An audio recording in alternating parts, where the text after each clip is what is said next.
കൃഷ്ണഗാഥ സീരിയലിൻ്റെ മഹാ എപ്പിസോഡിൻ്റെ റിവ്യൂയിലേക്ക് എല്ലാവർക്കും സ്വാഗതം. അങ്ങനെ ഗാഥയുടെ കാര്യങ്ങളൊക്കെ പറഞ്ഞ് ആകെ സങ്കടപ്പെട്ടിരിക്കുകയാണ് സിതാര. അവൾക്ക് കിട്ടിയ ജീവിതത്തിൻ്റെ വില മനസ്സിലാവില്ല. കുറച്ച് നാൾ കഴിഞ്ഞ് എല്ലാം നഷ്ടപ്പെട്ട് കഴിയുമ്പോഴായിരിക്കും താൻ കുറച്ചൊന്ന് ക്ഷമിച്ചിരുന്നെങ്കിൽ, ചില കാര്യങ്ങളൊരു വിട്ടുവീഴ്ചയ്ക്ക് തയ്യാറായിരുന്നെങ്കിൽ തൻ്റെ ജീവിതം ഇങ്ങനെ നഷ്ടപ്പെടില്ലല്ലോ എന്ന് അവൾ തിരിച്ചറിയുന്നത്. അപ്പോഴേക്കും അവളിൽ നിന്നും എല്ലാം കൈവിട്ടു പോയിട്ടുണ്ടാവും. അവൾ ഇതൊക്കെ ഞാൻ എങ്ങനെ പറഞ്ഞ് ബോധ്യപ്പെടുത്താനാ, എങ്ങനെ പറഞ്ഞ് സങ്കടപ്പെട്ട് നിൽക്കുവാണ് കേട്ടോ സിതാര. എന്ത് പറഞ്ഞ് ആശ്വസിപ്പിക്കണം എന്നറിയാതെ സിനിയും അരികിൽ തന്നെ നിൽക്കുവാണ്. ഇതെല്ലാം സുനന്ദയും കാണുന്നും കേൾക്കുന്നും ഉണ്ടാകും കേട്ടോ. പിന്നീട് കാണിക്കുന്നത് കൃഷ്ണ വീടിൻ്റെ മുറ്റത്ത് ചെടികളൊക്കെ നട്ടുകൊണ്ടിരിക്കുന്നതാണ്. അന്നേരം അമ്മ ചോദിക്കുന്നുണ്ട്, അല്ല നിനക്ക് വേറെ പണിയൊന്നുമില്ലേ, ഇങ്ങനെ ഇത്രയും ചെടികളൊക്കെ ഇവിടെ നടാൻ? നമ്മളിവിടെ എത്ര നാളുണ്ടാകുമെന്ന് വിചാരിച്ചാൽ നടുന്നത്? അന്നേരം കൃഷ്ണ ചോദിക്കണേ, എൻ്റെ അമ്മേ, നമ്മൾ പുറത്തേക്ക് പോകുമ്പോൾ അവിടെ എത്രയോ വലിയ വലിയ തണൽ മരങ്ങളൊക്കെ നമുക്ക് തണൽ തരുന്നത്. അതൊക്കെ ഇതുപോലെ ആരെങ്കിലും വെച്ച് പിടിപ്പിച്ചതായിരിക്കില്ലേ? നമ്മൾ എത്ര നാൾ ഇവിടെ ഉണ്ട് ഇല്ലാതിരിക്കുന്നു, അതൊന്നും നമ്മൾ നോക്കേണ്ട കാര്യമില്ല. നമ്മളിപ്പോൾ പിടിപ്പിക്കുന്ന ഈ ചെടികളുണ്ടല്ലോ, അത് പിന്നീട് വളർന്ന് വലുതായി കഴിഞ്ഞ് ഇവിടെ ഇനി താമസിക്കാൻ വരുന്നവർക്ക് അതുകൊണ്ട് എന്തെങ്കിലും ഗുണമുണ്ടായെന്നറിയുമ്പോൾ നമ്മുടെ മനസ്സിനൊരു സന്തോഷം ഉണ്ടാവില്ലേ അമ്മേ? ഈ സമയം തങ്കം പറയുന്നുണ്ട്, അല്ലെങ്കിലും നിനക്ക് മറ്റുള്ളവർക്ക് നന്മ ഉപകാരം ചെയ്യുന്നതിലാണല്ലോ കൂടുതൽ താല്പര്യം. നീ മറ്റുള്ളവരുടെ നന്മ ആഗ്രഹിക്കുന്നുണ്ടല്ലോ, അതുപോലെ നിൻ്റെ ജീവിതത്തിലും നീ ആഗ്രഹിക്കുന്ന കാര്യങ്ങളൊക്കെ നിനക്ക് സ്വന്തമായി കിട്ടിയാൽ മതി എന്നാ എൻ്റെ ഇപ്പോഴത്തെ ആഗ്രഹം. അന്നേരം കൃഷ്ണ പറയണേ, അമ്മേ, നമ്മൾ നാട്ടിൽ നിന്ന് ഇങ്ങോട്ട് വന്നപ്പോൾ ചില ഡ്രസ്സുകളും മറ്റുമൊക്കെ എടുക്കാതെ അവിടെ ഇട്ടിട്ട് പോകുന്നില്ലേ, അതുപോലെ ചില ഓർമ്മകളും നമുക്കവിടെ ഉപേക്ഷിച്ചിട്ട് പോന്നാൽ മതി. അതിനെക്കുറിച്ചിട്ട് സംസാരിക്കുകയൊന്നും വേണ്ട. അങ്ങനെ അവർ സംസാരിച്ച് നിൽക്കുന്ന സമയത്തായിരിക്കോട്ടോ ഗോപാലൻ കൃഷ്ണയുടെ ഫോണിലേക്ക് വിളിക്കുന്നത്. ആ ഗോപാലമാമ, മോളെ എങ്ങനെയുണ്ട്? അവിടുത്തെ പരിസരവും ആൾക്കാരും ഒക്കെ ആയിട്ട് ഇണങ്ങിയോ? ആ, ഇണങ്ങി വരുന്നു. ഇപ്പം ഞാനേ ഇവിടെ ചെടി നട്ടുകൊണ്ടിരിക്കുമായിരുന്നു. മോൾക്കിട്ട് കൊണ്ടുവന്നതാ കുറച്ച് ചെടികളൊക്കെ. ആ പിന്നെ മോളും അമ്മയും ഇവിടെ നിന്ന് നാട് കടന്നു പോയിട്ടും ഇവിടെ സിത്താര മഠത്തിൻ്റെ മോളുണ്ടല്ലോ ഗാഥ, അവൾക്കൊരു സ്വസ്ഥതയില്ല. അവളും നവീനും തമ്മിൽ എന്നും വഴക്കാ. ഇന്നലെ എന്തോ വഴക്കുണ്ടായിരുന്നു. അതിൻ്റെ പേരിൽ സിത്താര മഠത്തിൻ്റെ അരികിൽ വന്ന് അവർ തമ്മിലും തെറ്റുന്നുണ്ടായിരുന്നു. മോള് ജീവിക്കേണ്ട സ്ഥാനത്ത് ഗാഥക്കൊരിക്കലും ജീവിക്കാൻ പറ്റില്ല. എന്നും ഇങ്ങനെ പ്രശ്നങ്ങൾ വന്നുകൊണ്ടേയിരിക്കും. മോളെ നാട് കടത്തിയതിൻ്റെ ശിക്ഷയാണ് അവരിപ്പോൾ അനുഭവിക്കുന്നത്. അന്നേരം കൃഷ്ണ പറയണേ, അങ്ങനെയൊന്നും പറയല്ലേ ഗോപാലമാമ. ഗാഥയുടെ ജീവിതത്തിൽ പ്രശ്നങ്ങളുണ്ടെന്ന് പറഞ്ഞാൽ എനിക്കതൊരിക്കലും സന്തോഷമായിരിക്കില്ല. ഗാഥയുടെ ജീവിതത്തിൽ ഒരു പ്രശ്നം വരല്ലേ എന്ന എൻ്റെ പ്രാർത്ഥന. അവളെൻ്റെ കൂടപ്പുറപ്പല്ലേ. ഗാഥയും നവീനും തമ്മിൽ പ്രശ്നങ്ങളുണ്ടെന്ന് പറഞ്ഞാൽ ഗാഥ മാത്രമല്ല വേദനിക്കുന്നത്, നവീനും വേദനിക്കില്ലേ?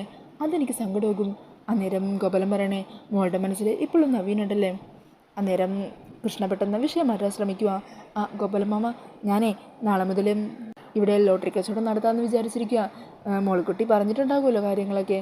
അതിന് എൻ്റെ ലോട്ടറി ഗുരുവായ ഗോപാലൻ മാമയുടെ അനുഗ്രഹം എനിക്ക് വേണം. ഈ സമയം ഗോപാലൻ പറയണേ, എൻ്റെ അനുഗ്രഹം എപ്പോഴും നിൻ്റെ കൂടെ ഉണ്ടാവില്ലേ? മോളിക്കുട്ടി എന്നോട് കാര്യങ്ങളൊക്കെ പറഞ്ഞു. നിനക്ക് പിന്നെ അതത്രയ്ക്ക് പുതുമയുള്ള കാര്യമൊന്നുമല്ലല്ലോ. എൻ്റെ ഒപ്പം നീ എത്ര തവണ വന്നിരിക്കുന്നു.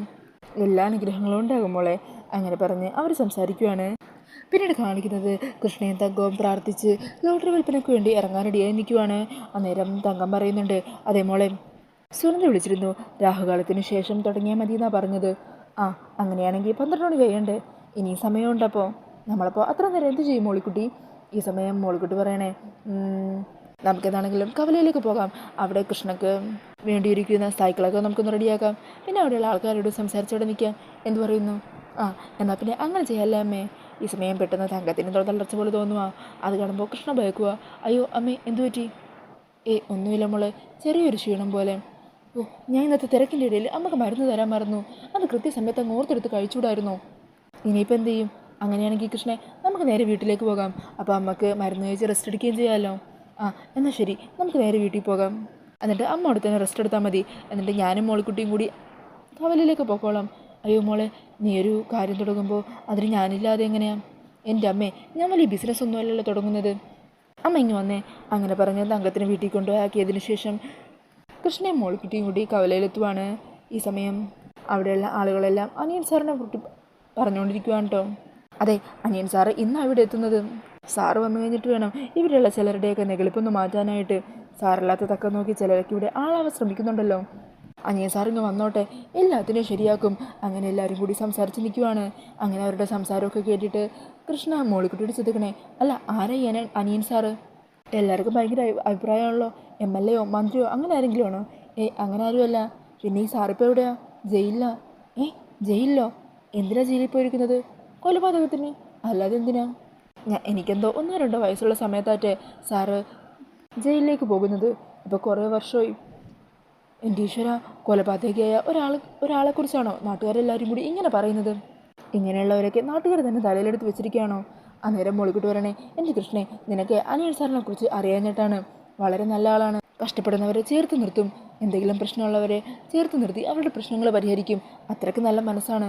പിന്നെ സാറ് കൊലപാതകം ചെയ്തു എന്നൊക്കെ അത് ഈ നാട്ടിലുള്ള ഒരാൾ പോലും വിശ്വസിക്കില്ല. എന്തോ ചതി നടന്നിട്ടുണ്ട്. സാറിനെ ആരോ ചതിപ്പെടുത്തിയതാണ്. അങ്ങനെ അനിയൻ സാറിനെ കുറിച്ചുള്ള മോളിക്കുട്ടിയുടെ വാക്കുകളൊക്കെ കേട്ട് അത്രയ്ക്ക് നല്ല ആളാണോ ആ സാറ് എന്നൊക്കെ ചോദിച്ച് നിൽക്കുവാണ്ട് കൃഷ്ണ. പിന്നീട് കാണിക്കുന്നത് ജയിലിലെ ശിക്ഷയൊക്കെ കഴിഞ്ഞ് ജയിൽ മോചിതനായി സൂപ്രണ്ടിൻ്റെ അരികിലേക്ക് കളർ ഡ്രസ്സൊക്കെ ഇട്ട് വരുന്ന ശ്രീനിവാസനെയാണ്. ഈ സമയം സൂപ്രണ്ട് പറയുക, സാറേ, സത്യം പറഞ്ഞാൽ ജയിലിൽ നിന്ന് ഇതുപോലെ തിരിച്ചു പോകുന്ന ആൾക്കാരിൽ ചിലരോട് മാത്രമേ പോകുമ്പോൾ ഒരു സങ്കടം തോന്നാറുള്ളൂ. അങ്ങനെയുള്ള ഒരു അപൂർവ നിമിഷമാണിന്ന്. അതിനോടൊപ്പം തന്നെ സാറ് ശിക്ഷയിൽ നിന്നൊക്കെ മോചിതനായി സ്വതന്ത്രനായിട്ട് ഇവിടെ നിന്ന് പോകുന്നതിൻ്റെ സന്തോഷമുണ്ട്. അന്നേരം ശ്രീനിവാസ് പറയണേ, എനിക്ക് നിങ്ങളോട് നന്ദിയുണ്ട് സാറേ.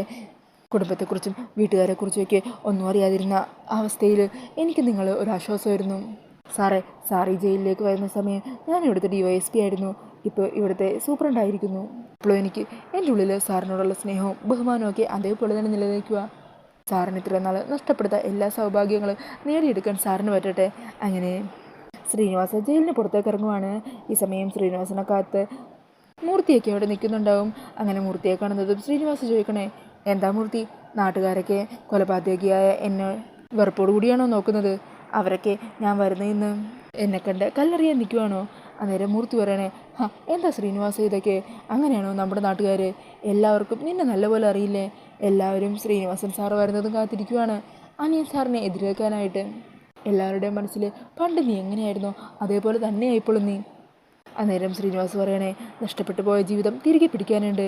ചെയ്തു തീർക്കേണ്ട കുറേ കടമകളും ഉത്തരവാദിത്വങ്ങളും ഒക്കെയുണ്ട്. എന്നാൽ പിന്നെ നമുക്ക് നമ്മുടെ നാട്ടിലേക്ക് പോയാലോ? അങ്ങനെ പറഞ്ഞ് ശ്രീനിവാസൻ നാട്ടിലേക്ക് തിരിക്കുവാണ്.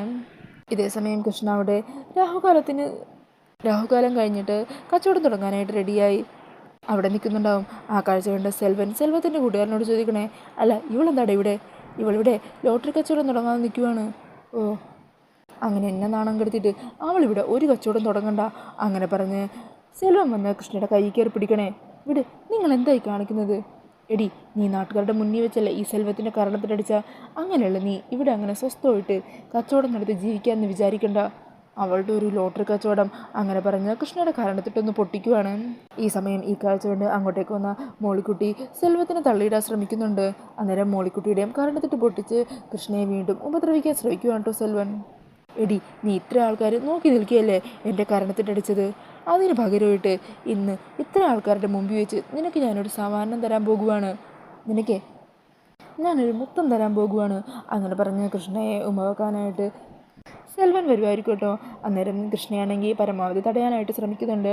ഈ ഒരു സമയത്തായിരിക്കും ശ്രീനിവാസൻ കാറിൽ അവിടെ എത്തുന്നത്. അങ്ങനെ ഒരു പെൺകുട്ടിക്ക് നേരെ നടക്കുന്ന അക്രമം കണ്ട് ശ്രീനിവാസൻ കാറിൽ നിന്ന് ഇറങ്ങി സെൽവനെ ഇടിച്ച് താഴെയിടുവാണ്. അങ്ങനെ സെൽവൻ്റെ കൂട്ടുകാരനെയൊക്കെ അവിടെ നിന്ന് അടിച്ചോടിക്കുവാണ്ടോ ശ്രീനിവാസൻ. ഈ സമയം നാട്ടുകാരെല്ലാവരും അങ്ങോട്ടേക്ക് ഓടിയെത്തുക. അന്യൻ സാറ് തിരിച്ചു വന്നോ? നിങ്ങൾ ഇത്രയും പേരുണ്ടായിട്ടാണ് ഇവിടെ ഒരു പെൺകുട്ടിക്ക് നേരെ അവന്മാരി അതിക്രമമൊക്കെ കാണിക്കുന്നത്? എൻ്റെ സാറേ, അവന്മാർ ഇവിടുത്തെ വലിയ ആളുകളാണ്. ഞങ്ങൾ പണ്ട് അവന്മാരോട് എതിർക്കാൻ പോയതാണ്, പക്ഷെ ഒന്നും നടന്നില്ല. ഇവിടുത്തെ പോലീസുകാർ വരെ അവനൊക്കെ സപ്പോർട്ടുണ്ട്. എന്താണെങ്കിലും ശ്രീനിവാസൻ തിരിച്ചെത്തിയില്ലേ? ഇനി ഇതുപോലുള്ള ഒരക്രമങ്ങളും ഞാൻ വെച്ച് പൊറപ്പിക്കില്ല. ഇനി പെൺകുട്ടികൾക്ക് നേരെ ആരെങ്കിലും ഇതുപോലെ കൈ ഉയർത്തുന്നതോ ഇത്തരം രീതിയിലുള്ള മോശം പെരുമാറ്റങ്ങളോ കണ്ടു കഴിഞ്ഞാലുണ്ടല്ലോ, അവൻ്റെ ജീവൻ എടുത്തിട്ടായിരിക്കും ശ്രീനിവാസൻ ഇനി അടുത്തതായിട്ട് ജയിലിലേക്ക് പോകാൻ പോകുന്നത്. എന്നിട്ട് കൃഷ്ണയെ നോക്കുവാണ് ശ്രീനിവാസൻ. അല്ല, ഏതാ ഈ കുട്ടി? ഇതിനു മുമ്പ് കണ്ടിട്ടില്ലല്ലോ. ഈ നാട്ടിൽ പുതിയതാണ്. 2-3 ദിവസമായിട്ടുള്ള വന്നിട്ട്. ഇന്നിതാ ഈ കുട്ടി ലോട്ടറി കച്ചവടം തുടങ്ങാൻ നിൽക്കുമായിരുന്നു.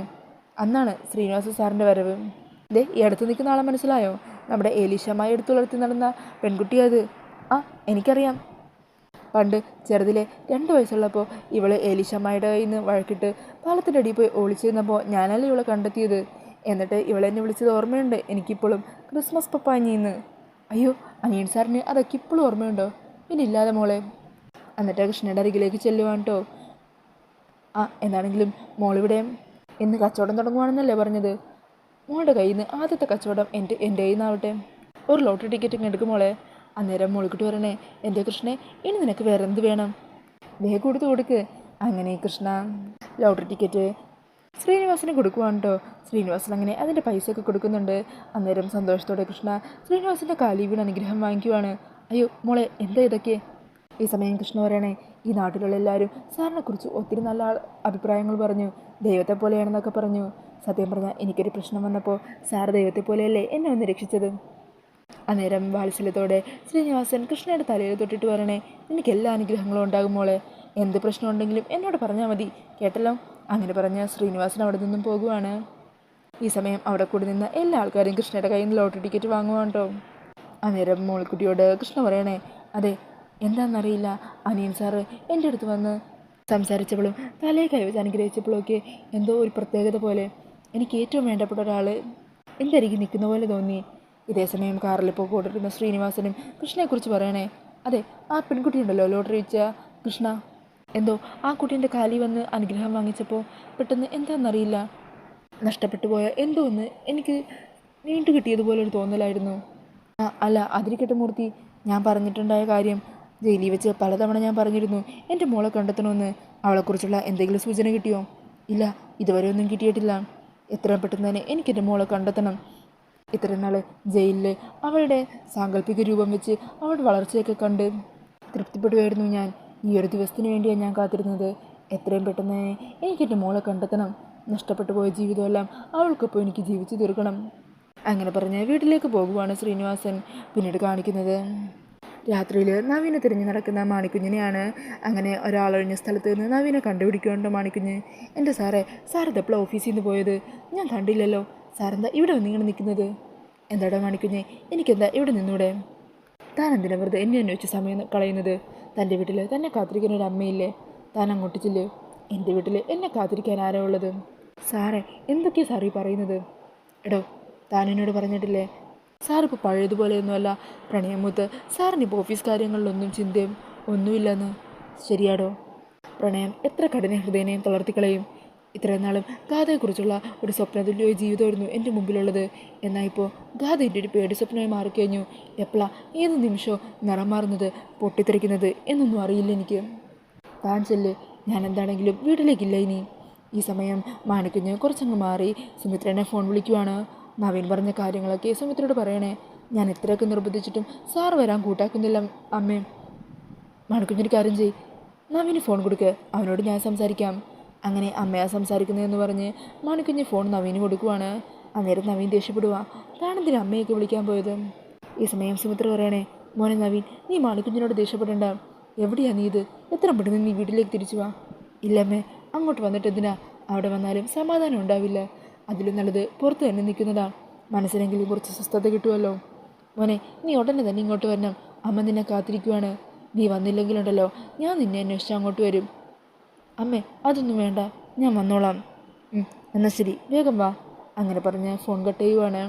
ഈ സമയം നവീൻ പറയണേ, എന്താണെങ്കിലും അമ്മയെ കൂടി വിഷമിപ്പിക്കാൻ എനിക്ക് വയ്യ, ഞാൻ ചെല്ലുവാ മാണിക്കുഞ്ഞെ. അങ്ങനെ പറഞ്ഞ് നവീൻ കാറെടുത്ത് തിരികെ വീട്ടിലേക്ക് പോകുവാണ്. ഈ സമയം സുമിത്രയാണെങ്കിൽ ഗാഥയോട് സംസാരിക്കുവാണ്. മോളെ ഗാഥെ, നവീൻ ആകെ അസ്വസ്ഥനാണ്. അവൻ്റെ മനസ്സ് ആകെ ഡിസ്റ്റർബ്ഡാണ്. ഞാനൊരു കണക്കിന് പറഞ്ഞ് സമാധാനിപ്പിച്ച അവനിങ്ങോട്ട് വീട്ടിലേക്ക് തിരികെ വരാൻ പറഞ്ഞത്. അമ്മേ, എനിക്ക് മനസ്സിലാവുന്നുണ്ട്. എൻ്റെ ഭാഗത്തു നിന്ന് നിയന്ത്രണം വിട്ട് ചില വാക്കുകൾ വന്നുപോയി. സോറി. ഇപ്പം എൻ്റെ മനസ്സ് നല്ലപോലെ ശാന്തമാണ്. ഞാൻ നവീനോട് സംസാരിച്ചോളാം. എല്ലാ വഴക്കുകളും മാറ്റിയെടുത്തോളാം. അമ്മ അതോർത്ത് പേടിക്കണ്ട. അന്നേരം സുമിത്ര പറയുന്നുണ്ട്, മോളെ ഇടയ്ക്കിടയ്ക്ക് മോളുടെ മനസ്സ് പിടിവിട്ട് പോകുന്നുണ്ട്. അത് ശരിയാ, എങ്കിലും മോൾ പരമാവധി മനസ്സിനെ നിയന്ത്രിക്കാൻ ശ്രമിക്കണം. ശരിയമ്മേ, ഞാനിത് നോക്കിക്കോളാം. അങ്ങനെ പറഞ്ഞ് ഗാഥ റൂമിലേക്ക് പോകാൻ നിൽക്കുവാണ്. ഈ സമയം അവരുടെ സംസാരമെല്ലാം കേട്ട് നിർമ്മലയും കീർത്തിയും അവിടെ നിൽക്കുന്നുണ്ടാകും കേട്ടോ. അങ്ങനെ ഗാഥയും നവീനും ഇന്ന് രാത്രി ഒന്നിക്കാതിരിക്കാനായിട്ട് റൂമിലേക്ക് പോകാൻ തുടങ്ങിയ ഗാഥയുടെ അരികിലേക്ക് റബ്ബർ വെച്ചിട്ടുള്ളൊരു പാമ്പുണ്ടല്ലോ, അതിനെ വലിച്ചെറിയുവാൻ കേട്ടോ നിർമ്മല. അങ്ങനെ പാമ്പിനെ കാണുന്നതും അയ്യോ പാമ്പ് പാമ്പ് എന്നും പറഞ്ഞ് ഗാഥ അങ്ങ് അലറി വിളിക്കുവാണ്. ഈ സമയം വേറെ ആരും കാണാതിരിക്കാൻ വേണ്ടി ആ പാമ്പിനെ അവിടെ നിന്ന് എടുത്ത് മാറ്റാനായിട്ട് കീർത്തി അങ്ങോട്ടേക്ക് ഓടിച്ചെന്ന് പാമ്പിനെ എടുത്ത് നിർമ്മലയുടെ അരികിലേക്ക് എത്തുവാണ്. അന്നേരം അത് കാണുന്ന ഗാഥ പൊട്ടിത്തെറിക്കണേ, ഓ അത് ശരി, അപ്പം നിങ്ങളൊക്കെ ചേർന്ന് എന്നെ മനഃപൂർവ്വം പേടിപ്പിക്കാൻ ശ്രമിക്കുവാണല്ലേ? നിനക്ക് ഞാൻ വെച്ചിട്ടുണ്ടടി എന്നും പറഞ്ഞ് അവിടെ ഇരുന്നൊരു ഫ്ലവർ വൈസ് എടുത്ത് അത് കീർത്തിയുടെ നെറ്റിക്ക് തന്നെ എറിയുവാണ്. അങ്ങനെ നെറ്റി മുറിഞ്ഞ് ചോര വരുവാണ് കേട്ടോ. ഈ സമയം ഈ കാഴ്ച കണ്ടിട്ടായിരിക്കും നവീനും സുമിത്രയും മുത്തശ്ശിയൊക്കെ അങ്ങോട്ടേക്ക് ഓടി വരുന്നത്. ഉദയൻ ഓടി വരുക, അയ്യോ എന്തു പറ്റി എൻ്റെ മോള്? എടി ഗാഥേ, നീ എന്താടി എൻ്റെ മോളെ ചെയ്തത്? അന്നേരം നിർമ്മലയും പൊട്ടിത്തെറിക്കണേ, എടി നിനക്ക് ഭ്രാന്തുണ്ടെങ്കിൽ നിന്നെ ചങ്ങലക്കിടണം. എൻ്റെ ഭ്രാന്ത് തീർക്കേണ്ടത് എൻ്റെ മോളുടെ അരികിലേക്കല്ല. ദേ നവീൻ, അമ്മേ, ഇവരുണ്ടല്ലോ, ഇവരെന്നെ മനഃപൂർവ്വം പാമ്പിനെ കാണിച്ച് പേടിപ്പിക്കാൻ നോക്കി. അതുകൊണ്ടാണ് ഞാൻ ഇങ്ങനെ ചെയ്തത്. അന്നേരം കീർത്തി പറയണേ, അയ്യോ എന്ത് പച്ചക്കള്ള ഇവള് പറയുന്നത്, ഇവള് പാമ്പിനെ കൊണ്ട് അലറി വിളിച്ചത് ഇവളാണ്. അന്നേരം എന്താണെന്ന് ചോദിക്കാൻ വേണ്ടി ഞാൻ അങ്ങോട്ട് ചെന്നതാ. അതിനാ ദേഷ്യം വന്ന് ഇവളെൻ്റെ തലയിടിച്ച് പൊട്ടിച്ചിട്ട്. നവീൻ, നിൻ്റെ ഭാര്യയ്ക്ക് ഭ്രാന്ത് മൂത്തിട്ടുണ്ടെങ്കിൽ അത് ചികിത്സിക്കേ വേണ്ടത്, അല്ലെങ്കിൽ ഇതുപോലുള്ള ഓരോ ഭ്രാന്ത് ഇവൾ ഓരോരുത്തരോട് കാണിച്ചെന്നിരിക്കും. അന്നേരം ഗാഥയും വായിൽ തോന്നിയതൊക്കെ വിളിച്ച് പറയുവാണ് കേട്ടോ. ഗാഥയുടെ സംസാരമൊക്കെ കേട്ടിട്ട് നിർമ്മല ചോദിക്കണേ, ഗാഥേ എന്താ ഇതൊക്കെ, ഇങ്ങനെയാണോ സംസാരിക്കേണ്ടത്? പിന്നെ ഞാൻ എങ്ങനെ സംസാരിക്കണം? നിങ്ങൾ ഇതിൽ ഇടപെടാൻ നിൽക്കേണ്ട, ഇവർ എന്നെയാണ് അപമാനിച്ച് സംസാരിച്ചതും. അങ്ങനെ ഗാഥയുടെ രൂക്ഷമായ വാക്കുകളൊക്കെ കേട്ടിട്ട് നവീനും സുമിത്രയൊക്കെ ഞെട്ടലോടുകൂടി നിൽക്കുക. നവീനും ദേഷ്യപ്പെടുവാണ്ടോ ഗാഥയോട്, എന്തൊക്കെയാണ് ഗാഥ ഈ പറയുന്നത്?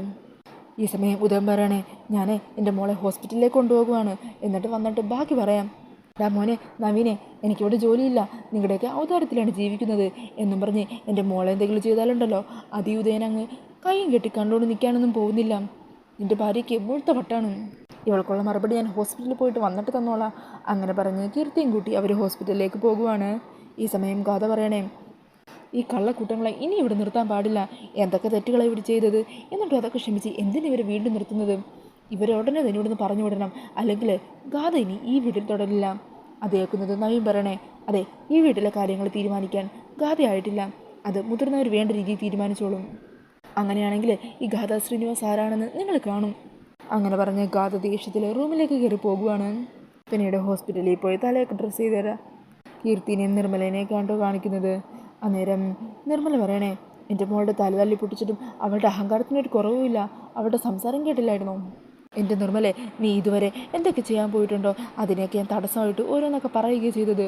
പക്ഷേ അവളിപ്പോൾ എൻ്റെ മോളുടെ തലയെ തല്ലി പൊട്ടിച്ചത്, അത് ഞാൻ ഒരിക്കലും ക്ഷമിക്കില്ല. നീ എന്താണെന്ന് വെച്ചാൽ ചെയ്, അവളെ തല്ലുകയോ കൊല്ലുകയോ എന്ത് വേണമെങ്കിലും ചെയ്തോ, എന്തിനാണെങ്കിലും കൂടെ ഞാനുണ്ട്. അന്നേരം നിർമ്മല പറയുന്നുണ്ട്, കളരിക്കലല്ല ഓരോരുത്തരും അവളിപ്പോൾ വെറുത്ത് തുടങ്ങിയിരിക്കുകയാണ്. നേരത്തെ അവൾ എന്തെങ്കിലുമൊക്കെ പറഞ്ഞു കഴിഞ്ഞാൽ എല്ലാവരും സഹതാപത്തോടു കൂടി നിൽക്കും.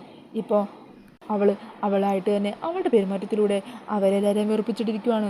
ഇനി അധികം വൈകാതെ തന്നെ സുമിത്രയെടുത്തിയോ നന്ദേട്ടനോ നവീനോ ആരെങ്കിലും തന്നെ അവളോട് ഈ വീട്ടിൽ നിന്ന് തന്നെ ഇറങ്ങി പോകാൻ പറയും. എൻ്റെ മോൾക്ക് നേരെ കൈവാങ്ങിയ അവളെ ഉണ്ടല്ലോ, അവളെ ഞാൻ വെറുതെ വിടാൻ പോകുന്നില്ല. അവൾ എന്നോട് പറഞ്ഞ ഓരോ വാക്കുകളും ചെയ്ത ഓരോ പ്രവൃത്തികളും മായാതെ എൻ്റെ മനസ്സിൽ തന്നെ കിടപ്പുണ്ട്. അതിനെല്ലാത്തിനും ഞാൻ പകരം ചോദിച്ചിരിക്കും. ഈ സമയം കീർത്തി പറയണേ, എന്ത് തന്നെയായാലും എൻ്റെ തല ഒന്ന് മുറിഞ്ഞാലും കുഴപ്പമില്ല, ഇന്ന് നവീനോളും ഒന്നിക്കുന്നത് തടയാൻ കഴിഞ്ഞല്ലോ, അത് തന്നെ സമാധാനം. എത്രയും പെട്ടെന്ന് അവൾ അവിടെ നിന്ന് പുറത്താക്കണം, അത് കാണാനാണ് ഞാൻ കാത്തിരിക്കുന്നത്. പിന്നീട് കാണിക്കുന്നത് അടുത്ത ദിവസം സിദ്ധനെ കാണാനായിട്ട് പോയിരിക്കുന്ന ഗാഥേനെയും സിത്താരേനെയും മുത്തശ്ശീനെയുമാണ് കേട്ടോ.